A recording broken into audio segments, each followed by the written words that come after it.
ਉਹ ਹਾਂ, ਉਹ ਤੈਨੂੰ ਕਿਹਾ ਸੀ ਯਾਰ ਲੱਖ ਰੁਪਏ ਲਾ ਦੀ ਮਿਊਚੁਅਲ ਫੰਡ 'ਚ, ਤੂੰ ਲਾਇਆ ਨਹੀਂ? ਉਹ ਵੀਡੀਓ ਚੱਕ ਪਈ। ਹਾਂਜੀ, ਕੀ ਹਾਲ ਚਾਲ? ਸਤਿ ਸ੍ਰੀ ਅਕਾਲ ਸਾਰਿਆਂ ਨੂੰ, YouTube ਵਾਲਿਆਂ ਨੂੰ। ਮੈਂ ਹਾਂ ਗੁਰਪ੍ਰੀਤ। ਸੋ ਸਵਾਗਤ ਹੈ ਤੁਹਾਡਾ ਇੱਕ ਨਵੀਂ ਵੀਡੀਓ 'ਚ।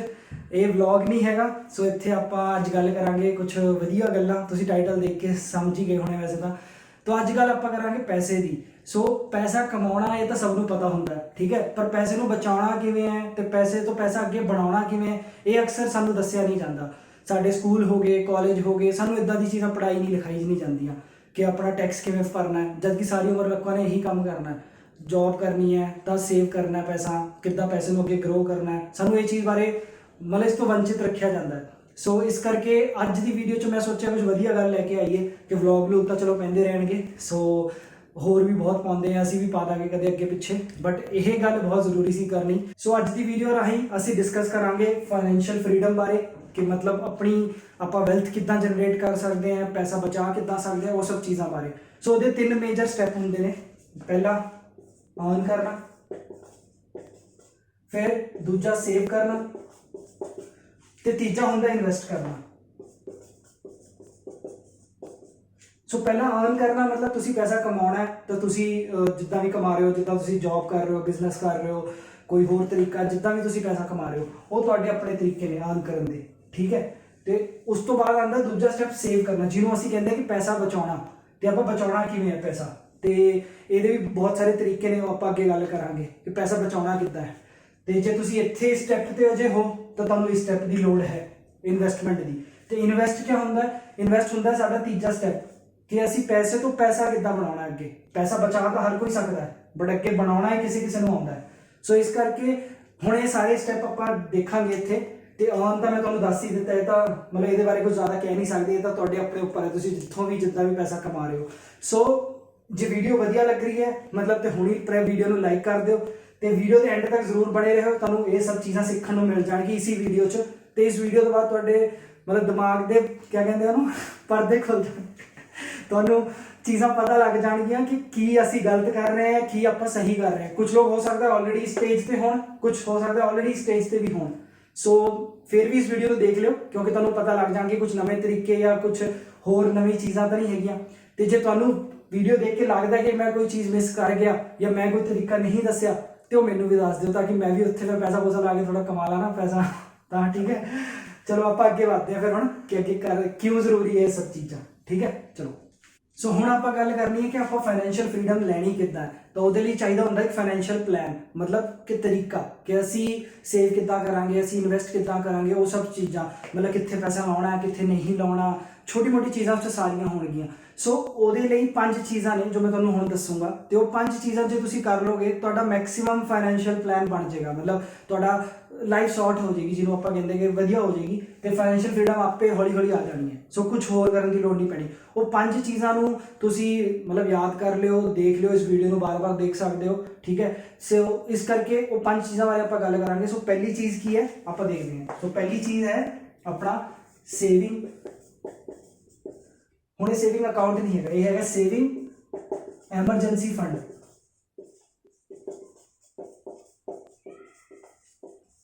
ਸੋ ਇਹ ਹੈਗਾ ਸੇਵਿੰਗ ਐਮਰਜੈਂਸੀ ਫੰਡ, ਜਿਹਨੂੰ ਆਪਾਂ ਕਹਿੰਦੇ ਹਾਂ। ਸੋ ਤੁਸੀਂ ਨਾਮ ਤੋਂ ਐਮਰਜੈਂਸੀ ਤੋਂ ਸੁਣੀ ਗਏ ਹੋਗੇ, ਪਤਾ ਲੱਗ ਗਿਆ ਹੋਣਾ ਕਿ ਐਮਰਜੈਂਸੀ ਫੰਡ ਮਤਲਬ ਐਮਰਜੈਂਸੀ ਲਈ। ਸੋ ਹੁਣ ਰੀਸੈਂਟਲੀ ਆਇਆ ਸੀਗਾ ਕਰੋਨਾ, ਸਾਰਿਆਂ ਨੂੰ ਪਤਾ ਹੈ।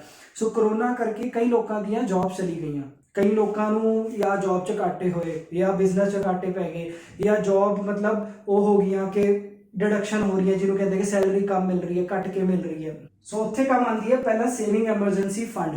ਸੋ ਇਹ ਸੇਵਿੰਗ ਐਮਰਜੈਂਸੀ ਫੰਡ ਹੁੰਦਾ ਕੀ ਹੈ, ਤਾਂ ਆਪਾਂ ਇਦਾਂ ਦੇਖਦੇ ਹਾਂ। ਸਪੋਜ਼ ਕਰੋ ਤੁਸੀਂ ਮਹੀਨੇ ਦਾ ਕਮਾਉਂਦੇ ਹੋ 20,000, ਠੀਕ ਹੈ, ਤੇ ਤੁਹਾਡਾ ਖਰਚਾ ਇਸ 20,000 ਚੋਂ 10,000 ਚ ਹੋ ਜਾਂਦਾ ਹੈ ਪਰ ਮਹੀਨੇ 'ਚ, ਠੀਕ ਹੈ।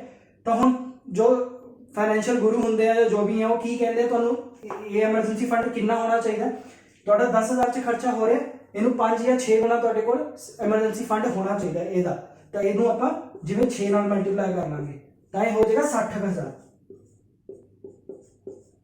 ਤਾਂ ਇਹ ਅਮਾਉਂਟ 60,000 ਤੁਹਾਡੇ ਕੋਲ ਐਸਾ ਐਮਰਜੈਂਸੀ ਫੰਡ ਹੋਣਾ ਚਾਹੀਦਾ ਹਮੇਸ਼ਾ ਤੁਹਾਡੇ, ਮਤਲਬ ਇਹਨੂੰ ਤੁਸੀਂ ਕਿੱਥੇ ਵੀ ਰੱਖ ਸਕਦੇ ਹੋ ਤਾਂ ਕਿ ਜੇ ਕੱਲ ਤੁਹਾਡੀ ਜੌਬ ਚਲੀ ਗਈ ਤੇ ਤੁਸੀਂ ਤੁਹਾਡਾ 10,000 ਚ ਖਰਚਾ ਨਿਕਲ ਰਿਹਾ ਸੀ, ਤੁਹਾਡਾ 5-6 ਮਹੀਨੇ ਦਾ ਖਰਚਾ ਨਿਕਲ ਸਕਦਾ ਹੈ। ਤੇ 5-6 ਮਹੀਨੇ 'ਚ ਤੁਸੀਂ ਨਵੀਂ ਜੌਬ ਵੀ ਲੱਭ ਸਕਦੇ ਹੋ ਤੇ ਤੁਹਾਡੇ ਤੇ ਕੋਈ ਬਰਡਨ ਨਹੀਂ ਆਏਗਾ।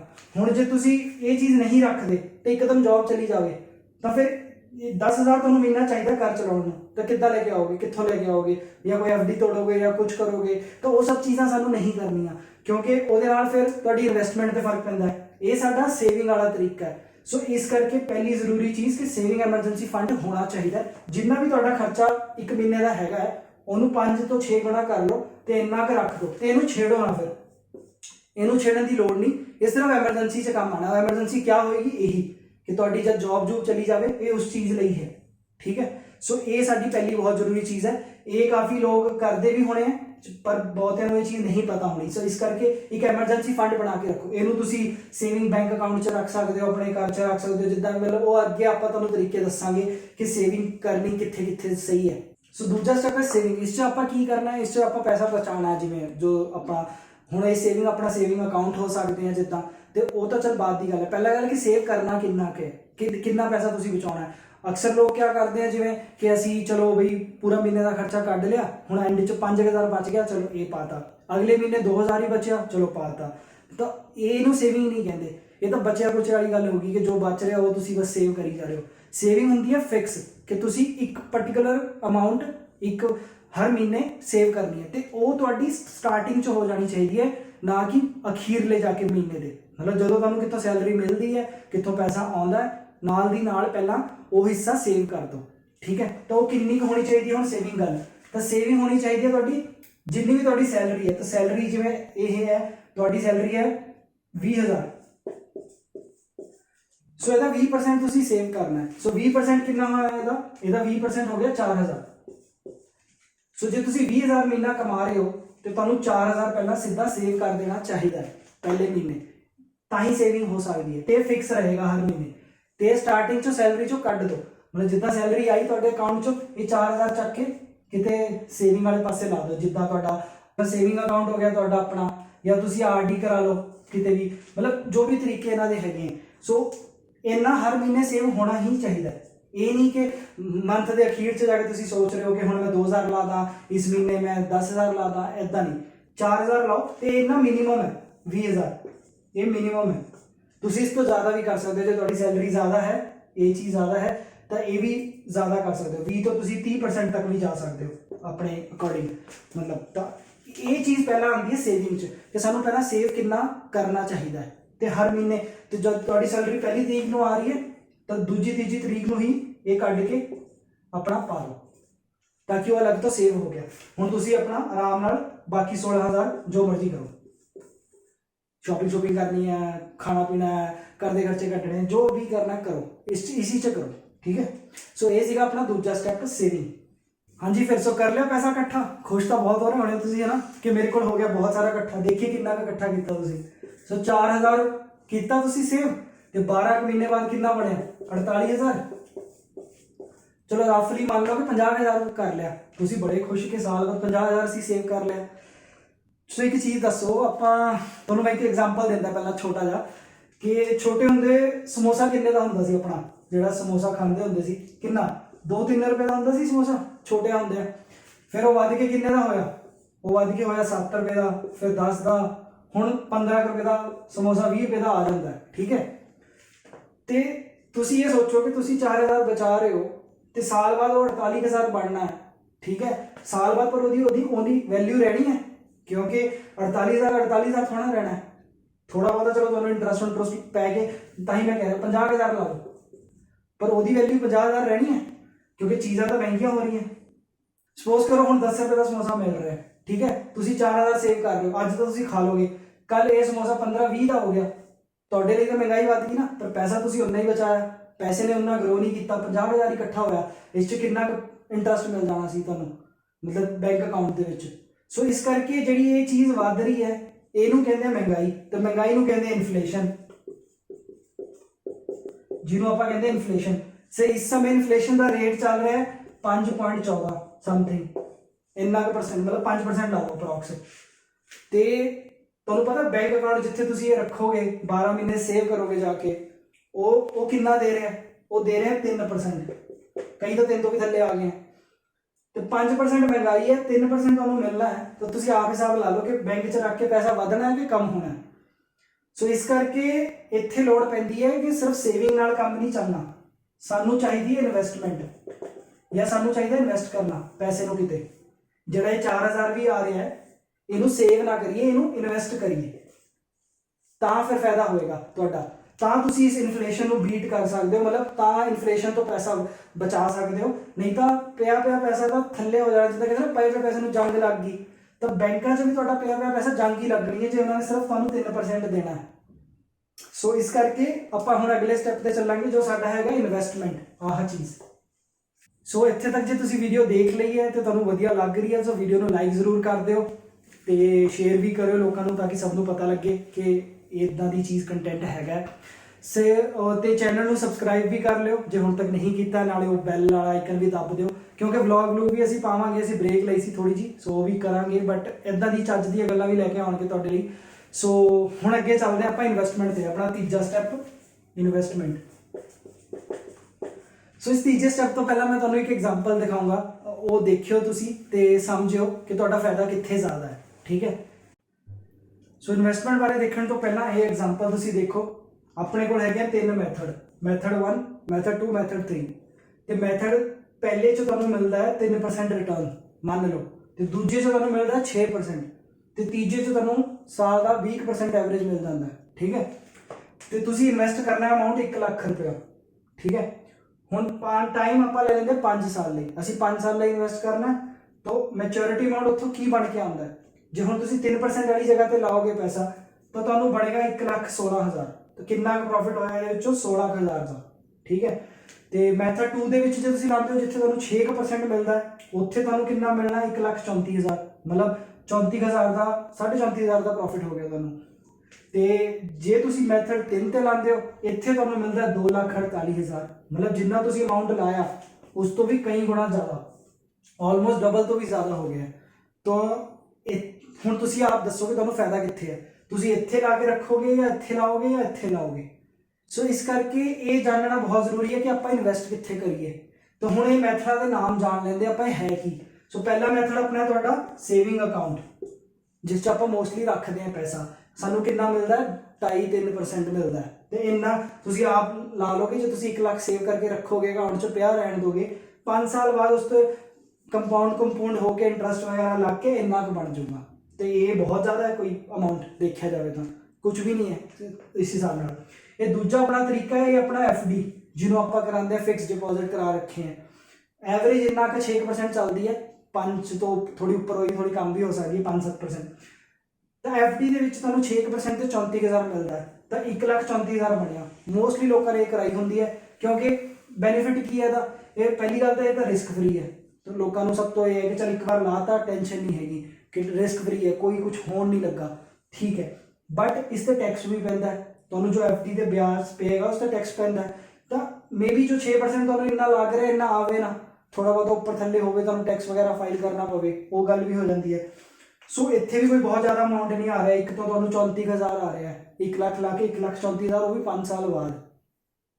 ਤੇ ਹੁਣ ਇਹ ਤੀਜਾ ਮੈਥਡ, ਇਹ ਤੀਜਾ ਮੈਥਡ ਕੀ ਹੈ? ਇਹ ਹੈਗੀਆਂ ਸਾਡੇ ਮਿਊਚੁਅਲ ਫੰਡ, ਸਟਾਕ, ਇਹ ਸਭ ਚੀਜ਼ਾਂ।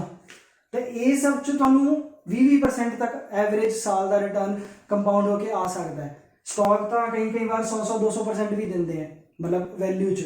ਤੇ ਮਿਊਚੁਅਲ ਫੰਡ ਕੰਪਾਊਂਡਿੰਗ ਤੇ ਚੱਲਦੇ ਆ ਥੋੜਾ ਬਹੁਤਾ, ਤਾਂ ਉਹ ਤੁਹਾਨੂੰ 20% ਦੀ ਐਵਰੇਜ। ਤਾਂ ਤੁਸੀਂ ਆਪ ਲਾ ਲਓ, ਇੱਥੇ ਤੁਹਾਨੂੰ ਪ੍ਰੋਫਿਟ 1 ਲੱਖ ਲਾ ਕੇ ਤੁਹਾਨੂੰ 1,48,000 ਅਪਰੋਕਸ ਪ੍ਰੋਫਿਟ ਆਇਆ 5 ਸਾਲ ਦੇ ਵਿੱਚ, ਮਤਲਬ ਤੁਹਾਡਾ ਪਿਆ ਪੈਸਾ ਡਬਲ ਤੋਂ ਜ਼ਿਆਦਾ ਹੋ ਗਿਆ। ਤੇ ਇਹੋ ਜਿਹੀ ਜਗ੍ਹਾ ਲਾਉਣ ਦਾ ਜ਼ਿਆਦਾ ਫਾਇਦਾ ਹੈ। ਹਾਂ ਥੋੜਾ ਰਿਸਕ ਹੈਗਾ, ਨੋ ਡਾਊਟ, ਥੋੜਾ ਜਿਹਾ ਰਿਸਕ ਹੁੰਦਾ ਹੈ। ਸੋ ਇਸ ਕਰਕੇ ਇਹ ਹੈ ਕਿ ਸਾਰਾ ਪੈਸਾ ਵੀ ਨਾ ਲਾਓ, ਥੋੜਾ ਬਹੁਤਾ ਲਾਓ, ਥੋੜਾ ਬਹੁਤਾ ਕੁਝ ਹੋਰ ਚੀਜ਼ਾਂ 'ਚ ਲਾਓ। ਉਹੀ ਆਪਾਂ ਹੁਣ ਗੱਲ ਕਰਾਂਗੇ ਕਿ ਇਨਵੈਸਟਿੰਗ ਕਰਨੀ ਤਾਂ ਹੈ, ਪਰ ਕਿੱਥੇ ਕਰਨੀ ਹੈ, ਕਿੱਦਾਂ ਕਰਨੀ ਹੈ।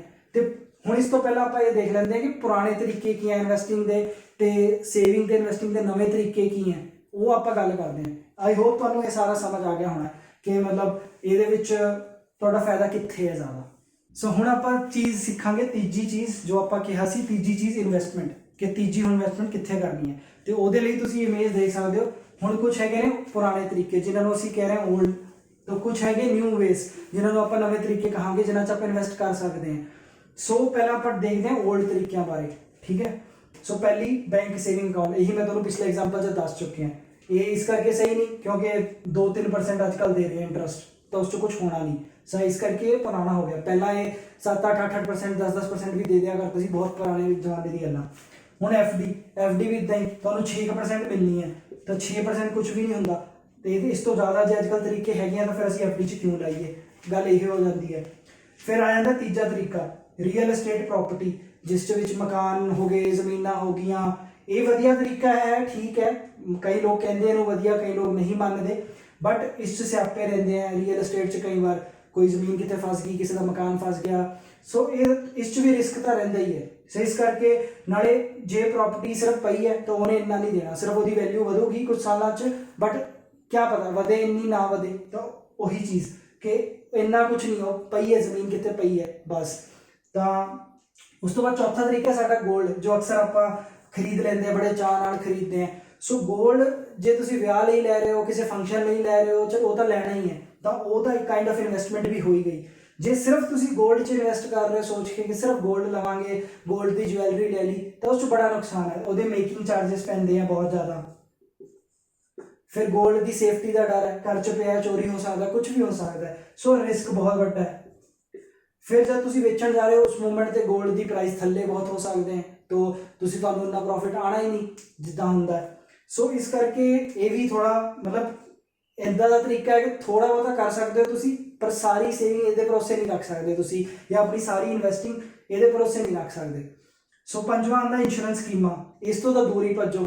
ਇੰਸ਼ੋਰੈਂਸ ਆਪਣੇ ਆਪ 'ਚ ਜ਼ਰੂਰੀ ਟੌਪਿਕ ਹੈ, ਉਹ ਆਪਾਂ ਬਾਅਦ 'ਚ ਗੱਲ ਕਰਾਂਗੇ, ਇਸੀ ਵੀਡੀਓ ਦੇ ਅੱਗੇ ਹੋਏਗਾ ਉਹ ਵੀ। ਸੋ ਇੰਸ਼ੋਰੈਂਸ ਸਕੀਮਾਂ ਤੋਂ ਦੂਰ ਭੱਜੋ, ਜਿਹੜੇ ਤੁਹਾਨੂੰ ਕਹਿੰਦੇ ਆ ਕਿ 5 ਸਾਲ 'ਚ ਪੈਸਾ ਡਬਲ, 10 ਸਾਲ 'ਚ ਪੈਸਾ ਡਬਲ। ਉਹ ਤੁਹਾਡਾ ਪ੍ਰੀਮੀਅਮ ਵੀ ਜ਼ਿਆਦਾ ਲੈਣਗੇ, ਮਤਲਬ ਜੋ ਤੁਹਾਨੂੰ ਇਨੀਸ਼ੀਅਲ ਪੇਮੈਂਟ ਕਰਨੀ ਹੈ, ਜੋ ਤੁਹਾਨੂੰ ਇਨੀਸ਼ੀਅਲੀ ਹਰ ਮਹੀਨੇ ਦੇਣਾ ਹੈ ਜਾਂ ਸਾਲ ਦਾ ਦੇਣਾ ਹੈ, ਉਹ ਬਹੁਤ ਜ਼ਿਆਦਾ ਹੋਏਗਾ। ਤੇ ਕਈ ਵਾਰ ਇੰਨੇ ਸਾਲਾਂ ਬਾਅਦ ਆਉਂਦਾ ਪੈਸਾ ਓਨਾ ਨਹੀਂ ਆ ਪਾਉਂਦਾ। ਸੋ ਇਸ ਕਰਕੇ ਆਪਾਂ ਇਹਨਾਂ ਨੂੰ ਓਲਡ ਤਰੀਕੇ ਕਹਿ ਰਹੇ ਹਾਂ ਕਿ ਇਹਨਾਂ ਦੇ ਵਿੱਚ ਓਨਾ ਪ੍ਰੋਫਿਟ ਨਹੀਂ ਹੋਣਾ। ਸੋ ਹੁਣ ਆਪਾਂ ਦੇਖਦੇ ਹਾਂ ਕਿ ਨਵੇਂ ਤਰੀਕੇ ਕੀ ਨੇ। ਸੋ ਨਵੇਂ ਤਰੀਕੇ, ਪਹਿਲਾ ਹੈ PPF। ਇਹ ਹੁਣ ਇਹਨੂੰ ਕਹਿੰਦੇ ਆ ਪਬਲਿਕ ਪ੍ਰੋਵੀਡੈਂਟ ਫੰਡ। ਸੋ ਇਹ ਗਵਰਨਮੈਂਟ ਵੱਲੋਂ ਹੈ, ਇਹਦਾ ਬਹੁਤ ਬੈਨੀਫਿਟ ਹੈ। ਇਹਦੇ ਬੈਨੀਫਿਟ ਹੈ ਕਿ ਇਹਦੇ ਵਿੱਚ ਤੁਹਾਨੂੰ 7-8% ਈਜ਼ੀਲੀ ਮਿਲ ਜਾਂਦਾ ਗਵਰਨਮੈਂਟ ਵੱਲੋਂ, ਤੇ ਉਹ ਸਾਰਾ ਦਾ ਸਾਰਾ ਟੈਕਸ ਫ੍ਰੀ ਹੈ, ਠੀਕ ਹੈ, ਕੋਈ ਟੈਕਸ ਨਹੀਂ ਹੈ ਉਸ 'ਤੇ। ਤੇ ਤੀਜੀ ਗੱਲ, ਇਹ 15 ਸਾਲ ਲਈ ਰਹਿੰਦਾ ਹੈ ਤੇ ਤੁਹਾਨੂੰ ਅੱਛਾ ਖਾਸਾ ਅਮਾਊਂਟ ਇਨਵੈਸਟ ਹੋ ਜਾਏਗਾ, ਸਭ ਹੋ ਜਾਏਗਾ। ਤਾਂ ਮਤਲਬ ਇਹਦੇ ਬਹੁਤ ਫਾਇਦੇ ਹੈ ਕੰਪੈरेटिवली। ਜੇ ਤੁਸੀਂ ਬੈਂਕ 'ਚ ਰੱਖਣਾ ਹੈ ਜਾਂ FD ਬਣਾ ਕੇ ਰੱਖਣੀ ਹੈ, ਉਹਦੇ ਨਾਲੋਂ ਤਾਂ ਇਹੀ ਬੈਟਰ ਹੈ PPF, ਠੀਕ ਹੈ। ਇਹ ਰੱਖ ਸਕਦੇ ਹੋ, ਸਰਕਾਰੀ ਹੈ। ਤੇ ਇਹਦੀ ਡਿਟੇਲ ਆਪਾਂ ਹੋਰ ਦੇਖ ਲਾਂਗੇ। ਜੇ ਤੁਹਾਨੂੰ ਡਿਟੇਲ ਚਾਹੀਦੀ ਹੈ ਇਹਨਾਂ ਟੌਪਿਕਸ ਤੇ ਸਾਨੂੰ ਜ਼ਰੂਰ ਦੱਸਿਓ, ਥੱਲੇ ਕਮੈਂਟ ਕਰਿਓ। ਆਪਾਂ ਵੈਸੇ ਵੀ ਡਿਸਕਸ ਕਰਾਂਗੇ ਅੱਗੇ ਵੀ ਟੌਪਿਕ ਜਾ ਕੇ, ਬਟ ਜੇ ਕਿਸੇ ਪਾਰਟਿਕੂਲਰ ਟੌਪਿਕ ਤੇ ਤੁਹਾਨੂੰ ਜਲਦੀ ਚਾਹੀਦੀ ਹੈ ਸਭ ਕਮੈਂਟ ਕਰਕੇ ਜ਼ਰੂਰ ਦੱਸਿਓ। ਤਾਂ ਉਹ ਚੀਜ਼, ਤੇ ਕੁਝ ਲੋਕ ਇਸ ਆਲਰੇਡੀ ਕਰ ਵੀ ਰਹੇ ਹੋਣੇ PPF, ਕਈਆਂ ਨੂੰ ਪਤਾ ਹੁੰਦਾ ਹੈ, ਸੋ ਕਰਦੇ हैं। ਸੋ ਦੂਜਾ ਟੌਪਿਕ ਹੈ ਸਾਡਾ NPS ਨਵੇਂ 'ਚ। ਇਹ ਹੁੰਦੀ ਹੈ ਨੈਸ਼ਨਲ ਪੈਨਸ਼ਨ ਸਕੀਮ। ਇਹ ਗਵਰਨਮੈਂਟ ਵੱਲੋਂ ਕੱਢੀ ਗਈ ਸੀ, ਤਾਂ ਇਹ ਵੀ ਫਾਇਦਾ ਹੈ ਜੇ ਤੁਸੀਂ ਕਿਤੇ ਜੌਬ ਕਰਦੇ ਹੋ ਇਸ 'ਚ ਪਾਓ। ਇਸ 'ਚ ਤੁਹਾਨੂੰ ਟੈਕਸ ਬੈਨੀਫਿਟ ਮਿਲਦੇ ਆ ਬਹੁਤ ਜ਼ਿਆਦਾ।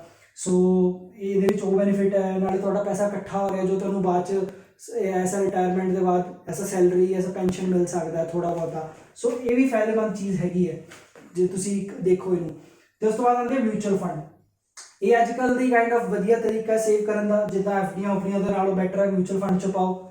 ਬਹੁਤ ਫਾਇਦਾ ਹੈ। ਜਿੱਦਾਂ ਮੈਂ ਪਹਿਲਾਂ ਤੁਹਾਨੂੰ ਦੱਸਿਆ ਕਿ 15-20% ਤੁਸੀਂ ਆਰਾਮ ਨਾਲ ਕਮਾ ਸਕਦੇ ਹੋ ਇਸ 'ਚੋਂ ਪ੍ਰੋਫਿਟ। ਫਿਰ ਉਤੋਂ ਇਹ ਥੋੜੇ ਰਿਸਕ ਫ੍ਰੀ ਵੀ ਹੈਗੇ ਆ, ਇੰਨਾ ਜ਼ਿਆਦਾ ਰਿਸਕ ਨਹੀਂ ਹੈਗਾ ਸਟਾਕ ਮਾਰਕੀਟ ਦੇ ਨਾਲੋਂ ਜੇ ਆਪਾਂ ਦੇਖੀਏ। ਸੋ ਮਿਊਚੁਅਲ ਫੰਡ 'ਚ ਹੋਰ ਫਾਇਦੇ ਕੀ ਹੈ, ਤੁਸੀਂ ਸਿਪ ਲਾ ਸਕਦੇ ਹੋ, ਜਿਹਨੂੰ ਆਪਾਂ ਕਹਿੰਦੇ ਆ SIP। ਅੱਜ ਕੱਲ੍ਹ ਇਹ ਬੜਾ ਚੱਲਦਾ ਹੈ, ਤਾਂ ਸਿਪ ਲਾ ਸਕਦੇ ਹੋ ਤੁਸੀਂ, ਲਮਸਮ ਵੀ ਲਾ ਸਕਦੇ ਹੋ। ਉਹ ਅਸੀਂ ਡਿਟੇਲ 'ਚ ਡਿਸਕਸ ਕਰਾਂਗੇ ਅੱਗੇ ਜਾ ਕੇ। ਤੇ ਤੁਸੀਂ ਇਹਨੂੰ ਫਾਇਦਾ ਇਹ ਹੈ ਕਿ ਇਹਨੂੰ ਬਹੁਤ ਈਜ਼ੀਲੀ ਕਢਾ ਵੀ ਸਕਦੇ ਹੋ। ਜਦ ਤੁਸੀਂ ਕਢਾਓਗੇ 1-2 ਦਿਨ 'ਚ ਤੁਹਾਡੇ ਅਕਾਊਂਟ 'ਚ ਪੈਸੇ ਆ ਜਾਣੇ ਆ, ਤੁਸੀਂ ਬਹੁਤ ਈਜ਼ੀਲੀ ਮਤਲਬ ਪ੍ਰੋਫਿਟ ਕਮਾ ਸਕਦੇ ਹੋ ਇਸ 'ਚੋਂ।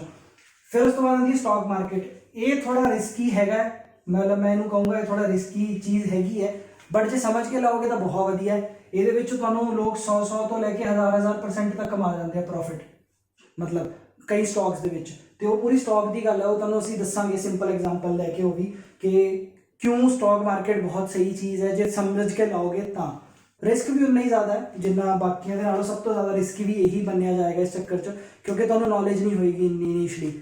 ਸੋ ਇਸ ਕਰਕੇ ਉਸ ਤੋਂ ਬਾਅਦ ਆਉਂਦਾ ਰੈਂਟਲ ਇਨਕਮ। ਇਹ ਉਹ ਚੀਜ਼ ਹੈ ਜਿੱਦਾਂ ਮੈਂ ਇੱਥੇ ਪ੍ਰੋਪਰਟੀ ਵਾਲੀ ਗੱਲ ਕਰ ਰਿਹਾ। ਜੇ ਤੁਸੀਂ ਪ੍ਰੋਪਰਟੀ 'ਚ ਲਾ ਰਹੇ ਹੋ ਤੇ ਜੇ ਉਸ ਤੋਂ ਰੈਂਟਲ ਇਨਕਮ ਅੱਗੇ ਆਉਂਦੀ ਹੈ ਤੁਹਾਨੂੰ, ਫਿਰ ਤਾਂ ਇਹ ਬਹੁਤ ਵਧੀਆ ਇਨਵੈਸਟਮੈਂਟ ਹੈ ਤੁਹਾਡੇ ਲਈ, ਤੁਸੀਂ ਇਹ ਕਰ ਸਕਦੇ ਹੋ। ਪਰ ਜੇ ਉਹ ਪ੍ਰੋਪਰਟੀ ਸਿਰਫ ਇਦਾਂ ਹੀ ਪਈ ਹੈ, ਰੈਂਟਲ ਇਨਕਮ ਨਹੀਂ ਦੇ ਰਹੀ, ਫਿਰ ਉਹ ਇੰਨੀ ਵਧੀਆ ਇਨਵੈਸਟਮੈਂਟ ਨਹੀਂ ਹੈਗੀ, ਉਹ ਠੀਕ ਠਾਕ ਜੀ ਹੈ ਮਤਲਬ। ਇਸ ਕਰਕੇ ਸੋ ਇਹ ਜੀ ਪ੍ਰੋਪਰਟੀ 'ਚ ਇਨਵੈਸਟ ਕਰੋ, ਇਹ ਜੀ ਰੀਅਲ ਐਸਟੇਟ 'ਚ ਇਨਵੈਸਟ ਕਰੋ ਜਿੱਥੋਂ ਰੈਂਟਲ ਇਨਕਮ ਆ ਸਕੇ। ਗੋਲਡ ਦੀ ਜਗ੍ਹਾ ਤੇ ਆਉਂਦਾ ਸੋਵੇਰੀਅਨ ਗੋਲਡ ਬੌਂਡ। ਇਹ ਗੋਲਡ ਦੇ ਬੌਂਡ ਹੁੰਦੇ ਆ, ਸਰਕਾਰੀ ਹੁੰਦੇ ਆ, ਬਹੁਤ ਸੇਫ ਹੁੰਦੇ ਆ। ਇਹਨਾਂ ਦੇ ਵਿੱਚ ਤੁਹਾਨੂੰ ਮਤਲਬ ਗੋਲਡ ਮਿਲ ਜਾਏਗਾ ਕੁਝ ਸਾਲਾਂ ਦੇ ਲਈ, ਮਤਲਬ ਵਰਚੁਅਲ ਗੋਲਡ ਜਿਹਨੂੰ ਕਹਿ ਸਕਦੇ ਆ। ਬਸ ਤੁਸੀਂ ਐਕਚੁਅਲ ਗੋਲਡ ਨਹੀਂ ਖਰੀਦਣਾ, ਬੌਂਡ ਖਰੀਦ ਲੈਣੇ ਆ ਤੇ ਬੌਂਡ ਤੇ ਤੁਹਾਨੂੰ ਇੰਟਰਸਟ ਮਿਲਦਾ ਰਹੇਗਾ ਤੇ ਕੁਝ ਸਾਲਾਂ ਬਾਅਦ ਉਹਨਾਂ ਗੋਲਡ ਤੁਸੀਂ ਫਿਰ ਵੇਚ ਕੇ ਪੈਸੇ ਵੀ ਲੈ ਸਕਦੇ ਹੋ। ਸੋ ਇਦਾਂ ਵੀ ਇਹ ਵੀ ਤਰੀਕਾ ਵਧੀਆ ਹੈ। ਤੇ ਇੱਕ ਡਿਜੀਟਲ ਗੋਲਡ ਉਹੀ ਕਿ ਤੁਸੀਂ ਵਰਚੁਅਲੀ ਗੋਲਡ ਖਰੀਦ ਲਓ, ਸਿੰਪਲ। ਐਕਚੁਅਲ 'ਚ ਗੋਲਡ ਨਾ ਰੱਖੋ ਤਾਂ ਕਿ ਤੁਹਾਡੇ ਮੇਕਿੰਗ ਚਾਰजेस ਬਚ ਜਾਣਗੇ, ਤੁਹਾਡਾ ਚੋਰੀ ਚਕਾਰੀ ਦਾ ਰਿਸਕ ਬਚ ਜਾਏਗਾ, ਆਹ ਚੀਜ਼। तो इस करके डिजिटल गोल्ड भी बहुत वधिया तरीका है, ये भी ले सकते हो अजकल। से 7वां पॉइंट है पोस्ट ऑफिस स्कीमां। ये बहुत सारी स्कीमां है, बहुत लोगों को नहीं पता होंदियां। पोस्ट ऑफिस से तुसीं जा सकते हो, तुहानूं आराम नाल 7 तो 10% तक इत्थे इंटरस्ट मिलेगा पोस्ट ऑफिस दे विच। ते बहुत वधिया स्कीमां है, कुड़ियां लई भी स्कीमां है, जो तुहाडे बच्चा होया है, बेबी हुई है कुड़ी, तो उन्होंने लिए अलग तो पोस्ट ऑफिस की बहुत स्कीम है। तो ये सारी सरकार वालों ने, तो ये बड़ी वधिया स्कीमां ने, इन्हों भी चैक कर सकते हो तुसीं पोस्ट ऑफिस की साइट ते जाके, या फिर पोस्ट ऑफिस जाके पूछ सकते हो। सो मेन ये चीज़ां सीगियां इन्वेस्टमेंट बारे कि पुराने तरीके क्या सी ते नवे होर किन्ने तरीके हैगे हैं तुहाडे कोल। सो आई होप तुहानूं ये चीज़ नवे तरीके पुराने तरीके समझ आए होने थोड़े बहुते। सो जे वधिया लग रहा तो लाइक जरूर दब दिओ। सो हुण अपनी फाइनैशियल फ्रीडम के जो आप 5 स्टैप देखने सीगे, मतलब जो आप देखने सी वो ये सीगे सारे, ठीक है। सो आप पहला सीगा एमरजेंसी फंड, ये आप कर चुके हैं, ठीक है। दूजा सेविंग कि आप सेविंग कितना करनी है, कितनी करनी है, वो सब कर चुके हैं। फिर तीजा इन्वेस्टमेंट कित्थे करनी है, किहड़े किहड़े तरीके हैं। हुण आंदी है चौथी बारी इंश्योरेंस दी कि इंश्योरेंस आप कित्थे करनी है। हुण इंश्योरेंस लोगों को गड्डी दी इंश्योरेंस का पता होना, बाइक गड्डी ये सब हो गया। होर तरह की इंश्योरेंस भी होंदी है तो जो जरूरी है तो आप अक्सर नहीं कराते। सो 2 इंश्योरेंस ने, पहली गल टर्म इंश्योरेंस, तो दूजी हैगी अपनी हेल्थ इंश्योरेंस। सो टर्म इंश्योरेंस करानी जरूरी है। टर्म इंश्योरेंस होंदी की है, टर्म इंश्योरेंस लाइक कि जिद्दां आपां कहंदे हैं कि जब मैनू कुछ हो गया तो मेरे तो बाद मेरी फैमिली नूं इन्ना क पैसा मिल जाए। सो ये करानी बहुत जरूरी है। जो बंदा तुहाडे घर दे विच अर्निंग मैंबर है, मतलब जो तुहाडे लई घर च कमा रहा है, उन्होंने करा लेनी चाहिए है ताकि वो अपना कुछ अमाउंट उस पा सके। ਇਹਦਾ प्रीमियम भी कम होंदा है कंपैरेटिवली, लाइक 6 तो 10 हज़ार हो सकता साल का, ज़्यादा नहीं होंदा। सो ये करानी चाहिए। ये तुहानूं कवर मिल जाता, लाइक जिवें कई बार 50 लाख तो लैके 1 करोड़ तक का, उस तो भी ज़्यादा डिपेंड करेगा प्रीमियम तो थोड़ा बहुता तुहाडी एज से काफ़ी फैक्टर होंगे। सो ये बहुत जरूरी है टर्म इंश्योरेंस। ये इससे ज़्यादा अमाउंट नहीं जाता, 5 साल का जाना है, मसा 5-10 हज़ार। सो इससे कुछ नहीं नुकसान होगा तुहाडा। दूजी हुंदी है हेल्थ इंश्योरेंस। ये तुहानूं हरेक मैंबर की चाहिए घर च। ये काहदे लिए कि जिद्दां कल कोई बीमारी होगी, कुछ हो गया, बुखार हो गया, कोई भी चीज़ होगी, तुहानूं हॉस्पिटलाइज होना पै गया, सो ਉਹਦੇ ਕੋਲ ਤੁਹਾਡੇ ਹੈਲਥ ਇੰਸ਼ੋਰੈਂਸ ਕੰਮ ਆਏਗੀ, ਉਹ ਤੁਹਾਡਾ ਖਰਚਾ ਚੱਕ ਲੇਗੀ। ਸੋ ਉਹਦੇ ਵਿੱਚ ਇਹ ਸਾਰਿਆਂ ਦੇ ਮੈਂਬਰ ਦੀ ਚਾਹੀਦੀ ਹੈ, ਜਿੰਨੇ ਵੀ ਤੁਹਾਡੇ ਫੈਮਿਲੀ 'ਚ ਮੈਂਬਰ ਹੈਗੇ ਨੇ, ਹੈਲਥ ਇੰਸ਼ੋਰੈਂਸ ਜ਼ਰੂਰ ਕਰਾਓ। ਤੇ ਇਹਦਾ ਕਵਰ ਵੀ ਹੋਣਾ ਚਾਹੀਦਾ ਘੱਟੋ ਘੱਟ, ਜਿੱਦਾਂ ਪਰ ਮੈਂਬਰ 1 ਤੋਂ 2 ਲੱਖ ਰੁਪਇਆ ਹੋਣਾ ਚਾਹੀਦਾ। ਤੁਹਾਨੂੰ ਇੰਨਾ ਕਵਰ ਇਹਦਾ ਮਿਲਣਾ ਚਾਹੀਦਾ ਇੰਸ਼ੋਰੈਂਸ ਤੋਂ। ਸੋ ਉਹਦੇ ਅਕੋਰਡਿੰਗ ਇਹਦਾ ਪ੍ਰੀਮੀਅਮ ਹੋਏਗਾ, ਜੋ ਵੀ ਹੋਏਗਾ, ਲਾਈਕ 3-4 ਹਜ਼ਾਰ ਜਾਂ 5 ਹਜ਼ਾਰ, जो भी महीने का या साल का, जो भी जिद्दां इहदी स्कीम होएगी, तुहानूं मतलब 1 तो 2 लाख रुपया एक बंदे का चाहिए, 1 पर्सन। तो फैमिली च जिन्ने हैं उन्ने का कवर लैके रखो। इस तो इलावा कोई इंश्योरेंस ना लो, वो सारी स्कीमां ने, फ्रॉड ने, स्कैम ने। किसी च फायदा हो भी सकता, किसी च नहीं होएगा, मोस्टली च नहीं होंदा। तो इस तो इलावा तो तुहाडी ऑटो इंश्योरेंस गड्डी की होंदी है, वो तो मैंडेटरी है क्योंकि करानी पैनी है, नहीं तो चलान बुलान हो जाने तुहाडे, बस आह चीज़ है। सो ये 2 इंश्योरेंस तो इलावा तुहानूं किसी इंश्योरेंस की लोड़ नहीं पैनी। जे 2 इंश्योरेंस करा लोगे तुहाडी लाइफ सही है, तुहाडा फाइनैशियल फ्रीडम तुहाडी आपे आ जानी है, ठीक है। सो ये सीगा अपना चौथा पॉइंट इंश्योरेंस वाला। सो हुण 5वां अपना स्टैप जिहड़ी स्टेज है वो हैगी है लोन्स वाली, कि आपां लोन्स अक्सर लैंदे, सब नूं पता ही हुंदा। तो हुण इत्थे आपां बस ये देखना है कि किहड़े लोन लैणे चाहिए, किहड़े नहीं लैणे चाहिए। सो आपां उहनूं इदां कैटेगराइज करांगे कि गुड लोन किहड़े हैं ते बैड लोन किहड़े हैं, बस। तो किहड़े तुसीं लै सकदे हो या लैणे चाहिए हैं, किहड़ियां तो थोड़ा बचना चाहिए। मतलब वो गल ये नहीं है कि बैड वाले बिल्कुल नहीं लै सकदे, लोगे लोड़ पेगी तो, बट ये है कि कितना बच सकते हो तो वधिया। तो साडे गुड लोन च आ जांदे आ साडे होम लोन। तुसीं होम लोन लै सकदे हो बहुत, क्योंकि इस तो तुहानूं टैक्स बेनीफिट वगैरह भी मिलेगा, नाले तुहाडा अपना घर होएगा। सो ਇਹਦਾ रेट ऑफ इंटरस्ट भी कम रहिंदा, जो होम लोन ते तुहानूं देना पैंदा बैंक नूं, सो कम हुंदा काफ़ी। तो ये वधिया लोन है। फिर तुसीं अपनी एजुकेशन का लोन लै सकदे हो, क्योंकि एजुकेशन ਲਈ ਤਾਂ ਹੁਣ ਪੜ੍ਹਨ ਜਾਣਾ ਹੀ ਹੈ, ਇਹਦੇ ਨਾਲ ਤੁਹਾਡੀ ਲਾਈਫ 'ਚ ਕੋਈ ਸਕਿੱਲ, ਕੋਈ ਵੈਲਿਊ ਐਡ ਹੋਏਗੀ। ਸੋ ਇਸ ਕਰਕੇ ਐਜੂਕੇਸ਼ਨ ਵੀ ਜ਼ਰੂਰੀ ਹੈ। ਸੋ ਐਜੂਕੇਸ਼ਨ ਦਾ ਲੋਨ ਲੈ ਕੇ ਜੇ ਤੁਹਾਨੂੰ ਵਧੀਆ ਐਜੂਕੇਸ਼ਨ ਮਿਲ ਜਾਂਦੀ ਹੈ ਲਾਈਫ 'ਚ ਤੇ ਤੁਹਾਡਾ ਅੱਗੇ ਭਲਾ ਹੀ ਹੋਣਾ ਹੈ। ਤੇ ਤੀਜਾ ਹੋ ਸਕਦਾ ਤੁਹਾਡਾ ਆਪਣਾ ਬਿਜ਼ਨਸ ਲੋਨ। ਤੁਸੀਂ ਕੋਈ ਬਿਜ਼ਨਸ ਕੋਈ ਕੰਪਨੀ ਖੋਲਣੀ ਹੈ, ਕੋਈ ਕਾਰੋਬਾਰ ਕਰਨਾ, ਤਾਂ ਉਹਦੇ ਲਈ ਤੁਹਾਨੂੰ ਲੋਨ ਲੈਣਾ ਪੈਣਾ ਇਨੀਸ਼ੀਅਲੀ, ਕਿੱਥੋਂ ਇੰਨਾ ਪੈਸਾ ਆਏਗਾ, ਤਾਂ ਇਸ ਕਰਕੇ ਇਹ ਵੀ ਲੈ ਸਕਦੇ ਹੋ, ਇਹ ਵੀ ਠੀਕ ਹੈ। ਤੇ ਹੁਣ ਬੈਡ ਲੋਨ ਕਿਹੜੇ ਆਉਂਦੇ ਆ? ਬੈਡ ਲੋਨ ਆਉਂਦੇ ਆ ਜਿੱਦਾਂ ਅਸੀਂ ਆਪਣਾ ਕ੍ਰੈਡਿਟ ਕਾਰਡ ਚੱਕੀ ਫਿਰਦੇ ਆ। ਕ੍ਰੈਡਿਟ ਕਾਰਡ 'ਚ ਚੱਕਰ ਕੀ ਹੈ? ਕ੍ਰੈਡਿਟ ਕਾਰਡ ਉੱਦਾਂ ਤਾਂ ਬਹੁਤ ਵਧੀਆ ਨੇ, ਬਟ ਕ੍ਰੈਡਿਟ ਕਾਰਡ 'ਚ ਚੱਕਰ ਕੀ ਹੈ, ਇਹਨਾਂ ਦਾ ਰੇਟ ਆਫ ਇੰਟਰਸਟ ਜੋ ਹੁੰਦਾ ਹੈ, ਜੋ ਤੁਹਾਡੇ ਚਾਰਜ ਕਰਨਗੇ ਉਹ ਬਹੁਤ ਜ਼ਿਆਦਾ ਹੁੰਦਾ ਹੈ। ਉਹ 30 ਤੋਂ 40% ਸਾਲ ਦਾ ਹੁੰਦਾ ਹੈ ਤੇ ਤੁਹਾਨੂੰ ਪਤਾ ਨਹੀਂ ਹੁੰਦਾ। ਜੇ ਤੁਸੀਂ ਇਹਦੀ ਪੇਮੈਂਟ ਦੇਣਾ ਮਿਸ ਕਰ ਗਏ ਤਾਂ ਤੁਹਾਨੂੰ ਇੰਟਰਸਟ ਪੈਣਾ ਸ਼ੁਰੂ ਹੋ ਜਾਣਾ ਬਹੁਤ ਜ਼ਿਆਦਾ। ਤੇ ਜੇ ਉਹ ਇਕੱਠਾ ਹੋਣ ਲੱਗ ਗਿਆ, ਤੁਸੀਂ ਨਹੀਂ ਕਰ ਪਾ ਰਹੇ, ਤਾਂ ਤੁਹਾਡੇ ਤੇ ਡੈਪਟ ਵਧੇਗਾ, ਜਿਹਨੂੰ ਆਪਾਂ ਕਹਿੰਦੇ ਆ ਕਿ ਤੁਹਾਡੇ ਤੇ ਕਰਜ਼ਾ ਵਧਣ ਲੱਗ ਜਾਏਗਾ। ਸੋ ਇਸ ਕਰਕੇ ਇਸ ਤੋਂ ਬਚੋ, ਜਿੰਨਾ ਬਚ ਸਕਦੇ ਹੋ ਲਓ, ਬਟ ਫਿਰ ਟਾਈਮਲੀ ਇਹਦੀ ਪੇਮੈਂਟ ਕਰੋ, ਟਾਈਮ ਤੇ ਪੇਮੈਂਟ ਕਰੋ, ਤਾਂ ਮਤਲਬ ਤਾਂ ਤੁਹਾਨੂੰ ਇਹਦਾ ਫਾਇਦਾ ਹੈ। ਤੇ ਇਸ ਤੋਂ ਇਲਾਵਾ ਹੁੰਦਾ ਹੈ ਤੁਹਾਡਾ ਆਪਣਾ, ਜਿਵੇਂ ਤੁਸੀਂ ਪਰਸਨਲ ਲੋਨ ਕਿਸੇ ਚੀਜ਼ ਲਈ ਲੈ ਲਿਆ ਚੱਕ ਕੇ, ਤਾਂ ਉਹ ਅਵੋਇਡ ਕਰੋ। ਪਰਸਨਲ ਲੋਨ ਕਾਹਦੇ ਲਈ ਲੈਣਾ? ਜੋ ਕਰਨਾ ਆਪਣੀ ਸੇਵਿੰਗ ਇਨਵੈਸਟਮੈਂਟ ਕਰੋ, ਉੱਥੋਂ ਕੱਢੋ ਚੀਜ਼ਾਂ ਲਈ। ਪਰਸਨਲ ਲੋਨ ਕਹਿਣ ਨੂੰ ਹੁੰਦੇ ਕਿਉਂਕਿ ਇਹਨਾਂ ਦੇ ਰੇਟ ਆਫ ਇੰਟਰਸਟ ਬਹੁਤ ਜ਼ਿਆਦਾ ਹੁੰਦੇ ਆ ਪਰਸਨਲ ਲੋਨਸ ਦੇ। ਸੋ ਇਸ ਕਰਕੇ ਪਰਸਨਲ ਲੋਨ ਅਵੋਇਡ ਕਰੋ। ਫਿਰ ਇੱਕ ਤੀਜਾ ਹੋਰ ਆ ਜਾਂਦਾ ਜੋ ਬੈਡ ਲੋਨ ਦੀ ਕੈਟੇਗਰੀ 'ਚ ਆਉਂਦਾ, ਉਹ ਆਉਂਦਾ ਆਪਣਾ ਆਟੋ, ਮਤਲਬ ਆਪਣੀ ਕਾਰ, ਬਾਈਕਸ, ਉਹ ਸਭ ਦਾ ਜੋ ਅਸੀਂ ਲੋਨ ਲੈਂਦੇ ਆ। ਉਹ ਇਸ ਕਰਕੇ ਮਾੜਾ ਹੈ ਕਿਉਂਕਿ ਉਹਦੇ ਨਾਲ ਤੁਸੀਂ ਬੈਡ ਲੋਨ ਇਸ ਕਰਕੇ ਜੇ ਬਹੁਤ ਜ਼ਿਆਦਾ ਲੋਡ ਹੈ ਤਾਂ ਲਓ, ਤਾਂ ਇਹ ਠੀਕ ਹੈ।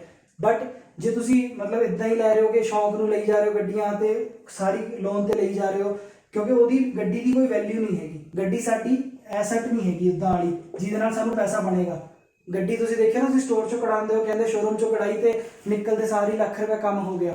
ਤਾਂ ਇਸ ਕਰਕੇ ਹੈ ਕਿਉਂਕਿ ਉਹਦੀ ਵੈਲਿਊ ਡੈਪਰੀਕੇਟ ਹੋਣੀ ਹੈ, ਮਤਲਬ ਕਮ ਹੁੰਦੀ ਜਾਣੀ ਹੈ ਟਾਈਮ ਨਾਲ, ਤੇ ਨਾਲੇ ਖਰਚੇ ਵਧਣੇ ਆ ਉਹਦੀ ਰਿਪੇਅਰ, ਉਹਦੀ ਇਹ ਸਭ, ਨਾਲੇ ਤੁਸੀਂ ਉਸ ਤੇ ਲੋਨ ਪੇ ਕਰ ਰਹੇ ਹੋ, ਇੰਟਰਸਟ ਪੇ ਕਰ ਰਹੇ ਹੋ। ਤਾਂ ਇਹ ਆਪਣੇ ਆਪ 'ਚ ਕੋਈ ਵੱਡੀ ਚੀਜ਼ ਨਹੀਂ ਹੈਗੀ ਗੱਡੀ। ਮਤਲਬ ਗੱਡੀ ਨੇ ਤੁਹਾਡਾ ਮਤਲਬ ਪੈਸਾ ਕਮ ਹੀ ਕਰਨਾ ਹੈ, ਵਧਾਉਣਾ ਨਹੀਂ ਹੈ। ਜੇ ਤੁਸੀਂ ਉਹੀ ਪੈਸਾ ਕਿਤੇ ਵਧੀਆ ਜਗ੍ਹਾ ਲਾਇਆ ਹੋਏਗਾ, ਮਿਊਚੁਅਲ ਫੰਡ ਸੇਵ ਕੀਤਾ ਹੋਏਗਾ, ਸਟਾਕ 'ਚ ਲਾਇਆ ਹੋਏਗਾ, ਉਹ ਵੱਧ ਸਕਦਾ ਹੈ। ਪਰ ਇੱਥੇ ਜਿੱਦਾਂ ਤੋਂ ਤੁਸੀਂ ਪੈਸਾ ਲਾਓਗੇ ਉਹ ਕਮ ਹੀ ਹੁੰਦਾ ਜਾਏਗਾ। ਗੱਡੀ ਦੀ ਵੈਲਿਊ ਕਮ ਹੀ ਹੁੰਦੀ ਜਾਂਦੀ ਹੈ ਵਿਦ ਟਾਈਮ।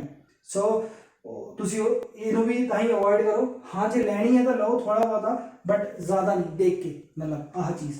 ਸੋ ਇਹ ਆਪਣੇ ਗੁੱਡ ਤੇ ਬੈਡ ਲੋਨ ਨੇ। ਸੋ ਇਹ 5 ਸਟੈਪ ਨੇ ਫਾਈਨੈਂਸ਼ੀਅਲ ਫਰੀडम ਦੇ ਤੁਹਾਡੀ, ਜੋ ਤੁਹਾਨੂੰ ਸਿੱਖਣੇ ਚਾਹੀਦੇ ਨੇ, ਜੋ ਤੁਹਾਡੇ ਦਿਮਾਗ 'ਚ ਹੋਣੇ ਚਾਹੀਦੇ ਨੇ। ਸੋ ਇਸ ਕਰਕੇ ਅਸੀਂ ਸੋਚਿਆ ਕਿ ਇਦਾਂ ਦੀ ਵੀਡੀਓ ਲੈ ਕੇ ਆਈਏ।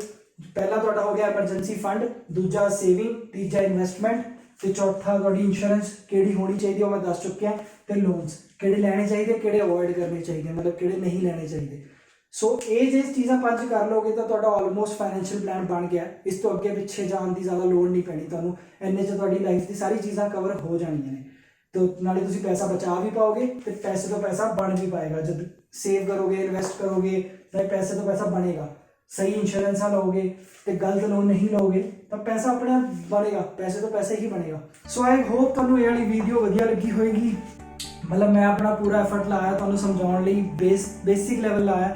ਸੋ ਜੇ ਵੀਡੀਓ ਵਧੀਆ ਲੱਗੀ ਹੈ ਸੋ ਕਮੈਂਟ ਡਾਊਨ ਕਰਕੇ ਜ਼ਰੂਰ ਦੱਸਿਓ, ਤੇ ਅੱਗੇ ਤੋਂ ਅੱਗੇ ਹੋਰ ਆਪਣੇ ਫਰੈਂਡ ਸਰਕਲ, ਫੈਮਿਲੀ ਸਾਰਿਆਂ 'ਚ ਸ਼ੇਅਰ ਕਰਿਓ, ਤਾਂ ਕਿ ਸਾਨੂੰ ਪਤਾ ਲੱਗੇ ਤੁਸੀਂ ਐਕਚੁਅਲ 'ਚ ਇਹੋ ਜਿਹੀ ਵੀਡੀਓਜ਼ ਦੇਖ ਰਹੇ ਹੋ ਤੇ ਤੁਹਾਨੂੰ ਵਧੀਆ ਲੱਗ ਰਹੀ ਹੈ।